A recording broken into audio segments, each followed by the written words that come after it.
Here's your First Warn Weather forecast first, sponsored by Anderson Collision Center. Visit driveanderson.com. It's another comfortable day in the state line. Temperatures have made their way close to that 80-degree mark with bright sunshine amidst some of that haze. A little bit less than what we had the last couple of days, but that will likely still stick with us as we head into tomorrow. Temperature right now, 78 in Rockford, 76 Rochelle, 77 in Sterling, Freeport, and out in DeKalb. Through the rest of the evening tonight, those temperatures once again drop back down to the 50s for our overnight lows. Another comfortable and refreshing night in store. As we head into the week, we'll still look at the potential for some of that lingering wildfire smoke, along with the gradual warming trend, and we'll look ahead to our spotty rain chances. That's all coming up in your most trusted forecast a little later.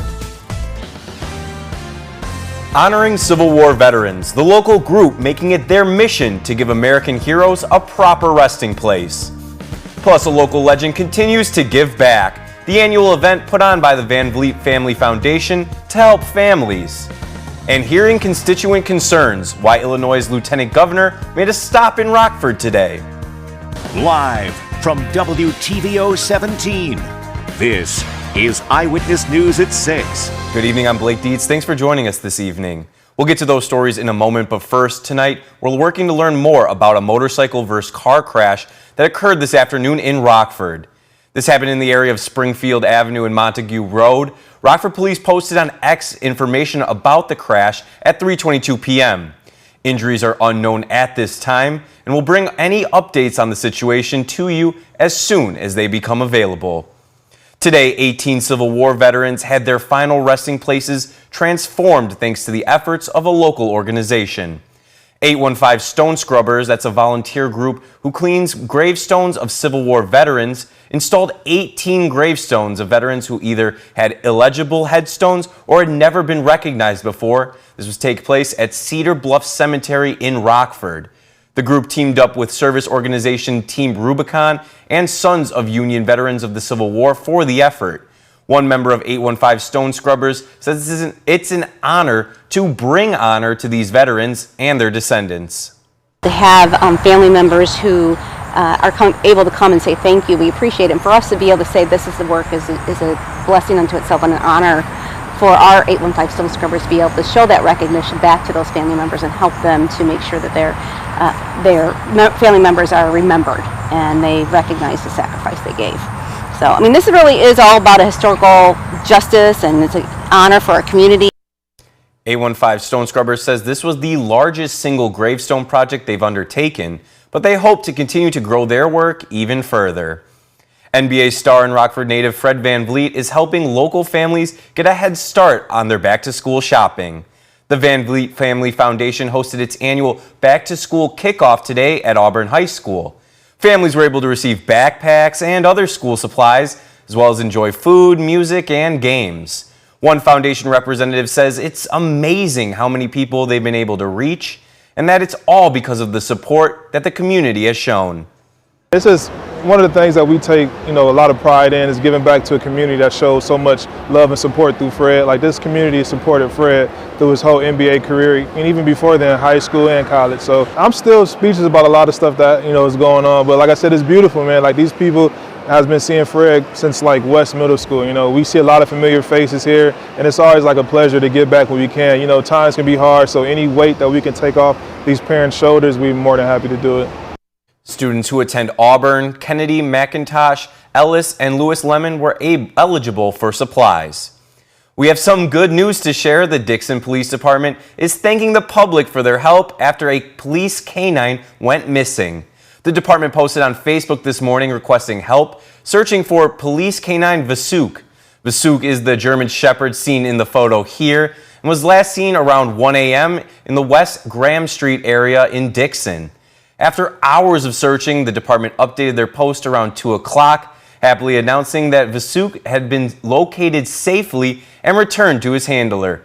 I know we're glad to hear that he's back home safe and sound.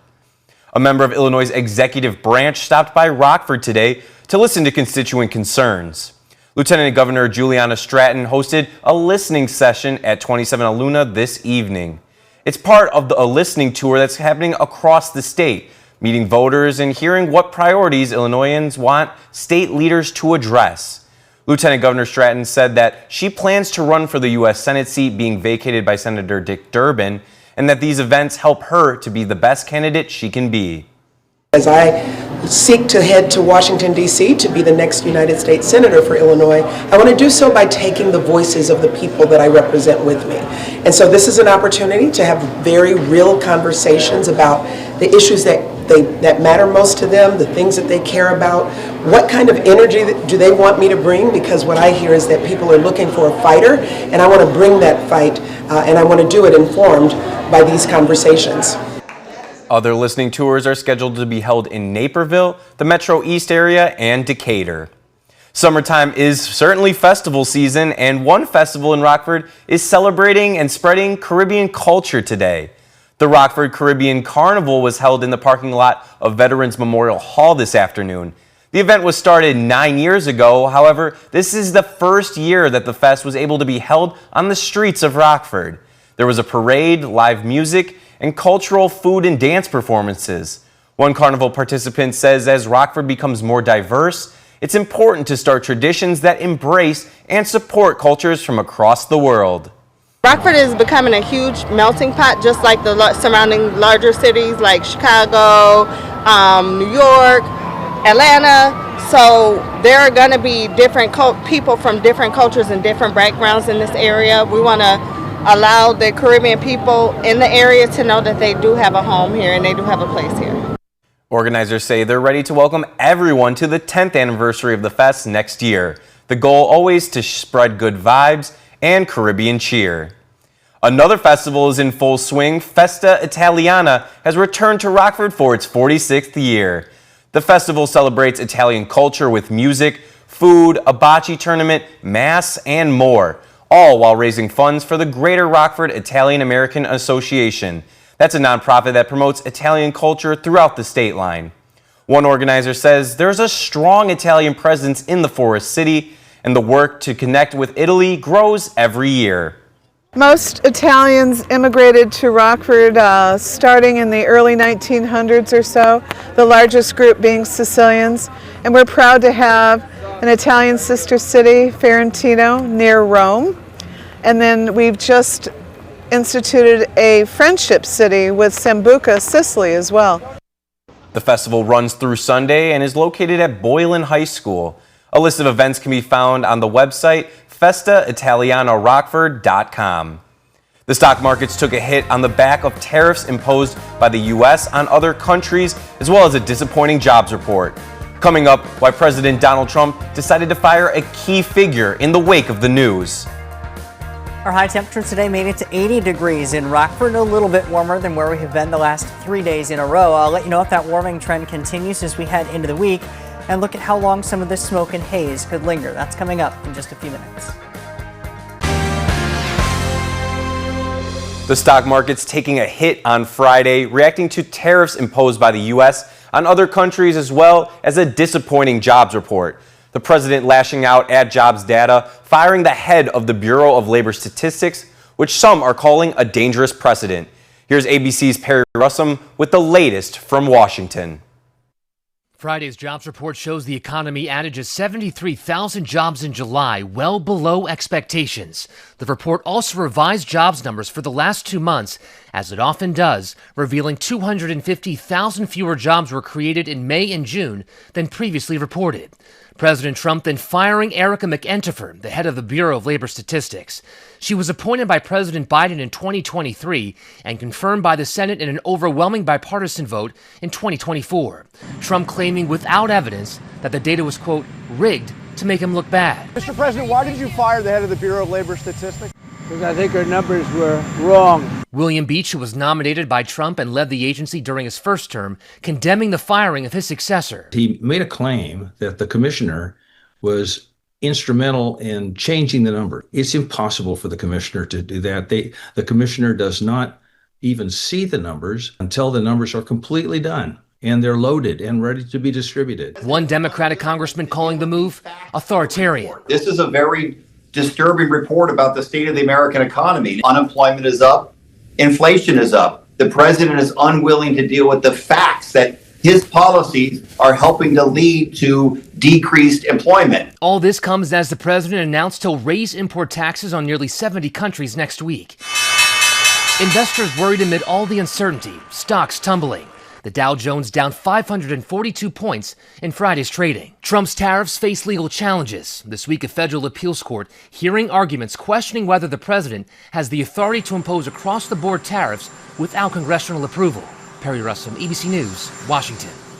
Well, it's a comfortable and beautiful summer evening here in the state line, and the good weather could be sticking around. After the break, meteorologist Jordan Wolf joins us to talk about the week ahead and when we could see our next bout of rain. His forecast next.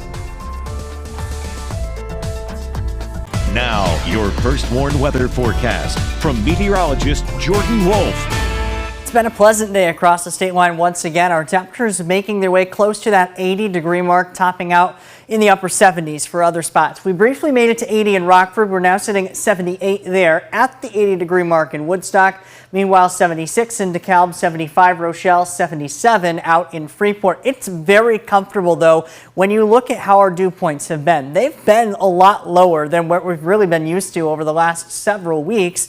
They've been sitting below 60 degrees, which is really indicating where we have a lot of that more comfortable air in place. And even some spots not far away, dew points in the low 50s or even in the 40s. That very refreshing air is going to stick with us, at least for a little while longer, as we remain underneath the influence of this very broad high pressure. That's also kept us clear and mostly free of cloud cover. Well out to our west, a few of these showers developing in some areas where we have a little bit better moisture, but a lot of that is going to stay out to our west as we head over the next several days. One influence of that high pressure, though, has been the smoke and haze that we've really been left with over the last several days, and that will still continue even as we head into tomorrow. Not as much as where we were yesterday or the day before, but you can still see kind of that milky look to many of our Mercy Health SkyTrack cameras across the region here, and that smoke and haze also providing some limited air quality. Still some improvements from day after day to what we have right now. Many spots in the state line underneath the moderate category,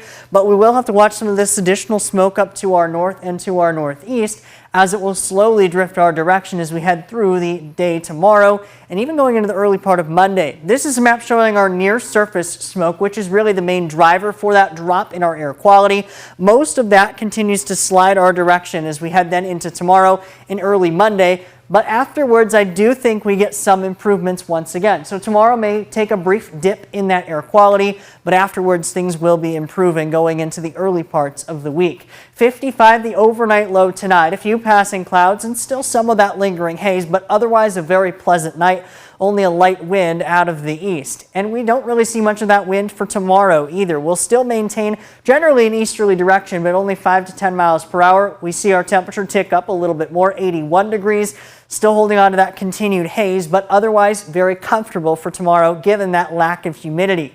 Eventually, we will start to see our pattern change, but it will be a very slow and very gradual change that we will have. And so we're likely left fairly dry over the next several days. You see the influence of high pressure keeping cloud cover even very non-existent around the area. We'll start to see our few very isolated showers work their way a little bit closer to us on Monday, but I think most of that is south of I-80 and more than likely closer to central Illinois. Tuesday will bring us a slightly better chance as we get a little bit better moisture working in. Once again, the best chances down to our south and possibly to our east. But Tuesday onward would be our next few chances for some rain showers in a very, very isolated form. I say that because we don't really have much in the way of widespread rain potential until we get into the end of the week. This map shows our potential rainfall accumulation. There's not a whole lot. All told, many spots, aside from any thunderstorms, will likely stay underneath a quarter of an inch, if not even lower than that. And there's a pretty reasonable chance that some locations could end up staying dry through much of the entire week until we start to see that increase in moisture going into the weekend. That will also be accompanied by an increase in our temperatures. We'll be climbing back near and above average as we head through the majority of the week. And by the end of the week, we are looking at several days that will be back up into the upper 80s. That will come with a slight increase in our humidity as well, along with those rain and thunderstorm chances. 81 degrees, still holding on to that haze for Sunday, back up to 83 on that average mark for Monday, then mid-80s and upper 80s on the way. You see that gradual increase in our afternoon highs, as well as for those overnight lows.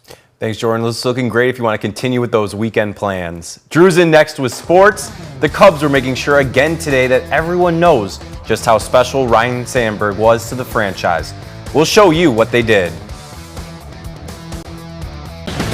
Now sports with sports director Scott Lever. Cubs are doing all they can to pay tribute to Ryne Sandberg. The best way to do that was to try to get another win over the Orioles today. The Sandberg number 23 flag went up, and every Cubs player wore the number 23 on his blue jersey. No names on the backs of those jerseys. Bottom of the first, Michael Busch thought he had something going with his swing, but Colton Cowser played the ivy-covered wall and left like it was his own backyard. A great catch there. Bottom of the fourth inning, this is Nico Horner going the other way. That brought home a run, and things were going according to script with the 23s up 3-0. Sixth inning now, and new Cub Willie Castro makes a Sandberg-like play at second, scoops the ball over to first to get Jackson Holliday. Very nice. Matthew Boyd did all he could do in this one. He went 7 innings and did not allow a run. He struck out 8 batters. But with Boyd out of the game in the 8th inning, Gunnar Henderson up, and he pops the cork on Caleb Thielbar's pitch. That was a 3-run home run, and the Cubs lost to the Orioles 4-3. And the Brewers cruised by the Nationals again 8-2. The Brewers had 15 more hits. That's 40 hits in 2 games for them in D.C. The White Sox play late tonight against the Angels. Aaron Savali will pitch. The Sox won last night 6-3. Well, another Packers in the Hall of Fame. Not the Packers Hall of Fame, the Pro Football Hall of Fame in Canton. Sterling Sharp was inducted today. What a receiver he was in the 90s. Next to Jerry Rice, he was as good as it got then in the NFL until his career was cut short at age 29 by a neck injury. God has smiled on me. Every time I speak publicly, every time I get out of bed, every time I go to bed, I say this. This is my life. And a guy who suited up for the Bears also was inducted into the Hall of Fame, defensive end Jared Allen. He played defensive end for the Bears in 2014, but he's best known for his years with the Vikings. He had 6 double-digit sack seasons in his career, including 22 in 2011. None of us stand on this stage alone. This jacket is a direct reflection of all of you who have poured into my life and in my career. The Bears are set to take the field at Soldier Field tomorrow. It's their annual Community Day practice. Lots of fun stuff planned for the fans in addition to football. Packers are holding their family night practice tonight at Lambeau Field. Defensive coordinator Jeff Hafley has been preaching takeaways to his guys all offseason and in camp. He wants them to force more turnovers this year. We took the ball away last year. We didn't force enough fumbles, and that's not good enough. So the emphasis coming in is, one, our play style, how hard we're going to play, how physical we're going to play, how we run through the ball. That's non-negotiable. The other is we're going to attack the football. They're through 2 rounds of the Greater Rockford Golf Classic, and Robert Dolphinmeyer is running away with the men's competition. He shot a 67 today at Sandy Hollow. He is 13 under par, and he has a 7-stroke lead. Cody Reimer's in second, Drew Greigill is third, and then Adam Tobias and Andrew Carey tied for fourth at 1 over par. On the women's side, Eva Greenberg has a comfortable 5-stroke lead. She's sitting at 4 under. Kayla Silent is in second place at 1 over. And there's another big gap back to Brianna Camone and third, and they're going to wrap that up tomorrow at Aldine. That's sports. We'll be right back. First Warn Interactive Radar from Rockford Glass & More keeps us dry into the night tonight. Once again, our temperature dropping back down into the mid-50s for our overnight lows. We'll rebound to the low 80s over the next couple of days, still sticking with some of that smoke and haze for tomorrow. Only isolated chances for rain showers beginning on Tuesday. Thank you, Jordan, and that's our show. Thanks for joining us. We'll see you at 10.